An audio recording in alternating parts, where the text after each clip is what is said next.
আসসালামু আলাইকুম আমার প্রিয় ভিউয়ার্স, আপনারা কেমন আছেন? আমরা তো আলহামদুলিল্লাহ ভালো আছি। আজকে আপনাদের সাথে একটা ভিডিও শেয়ার করছি। গরু মাংস রান্না করছি, তাই শেয়ার করছি।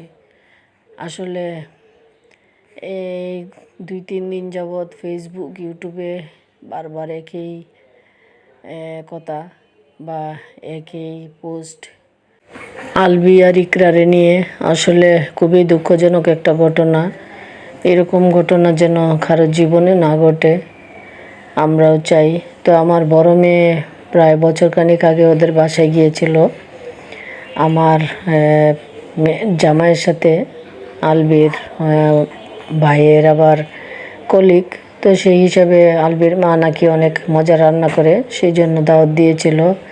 তো আমার মেয়ের জামাই যখন যায় তখন মেয়েকেও নিয়ে গিয়েছিল। তারপরে আলবিদের সাথে কথা হয়। আলবি আবার সেখানে অনেক যত্ন করে মেয়ের জামাইকে। ইকরা আমার মেয়ে বলতেছিল, ইকরা এত ভালো ব্যবহার করেছে আর এত সুন্দর ব্যবহার করেছে যে ভুলার মতো না। শেষে ওরা একটা ছবি উঠায় আর তারপরে বাসায় চলে আসে। আসার পরে আমাকে বলে যে এরকম গিয়েছিলাম আলবিদের বাসায়। তারপরে আমি বললাম, হ্যাঁ, ওর নাটক আমি দেখি, ভালো লাগে, কিন্তু এরকম একটা ঘটনা ঘটে যাবে এটা কারো কাম্য ছিল না। আমার মেয়ে এসে বলেছিল যে এত সুন্দর একটা ফ্যামিলি, ওদের ভালো লেগেছে, তাই ওরা অনেকক্ষণ বসেছিল, গল্প করছিল, ওদেরকে আসতেই দিচ্ছিল না। তারপরে চলে আসে।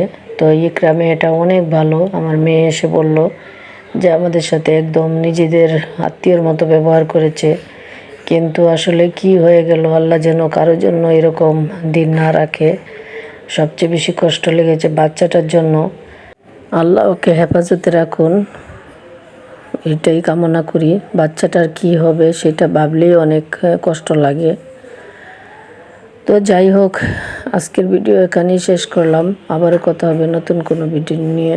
সে পর্যন্ত সবাই ভালো থাকবেন, সুস্থ থাকবেন, নিরাপদে থাকবেন। আল্লাহ হাফেজ।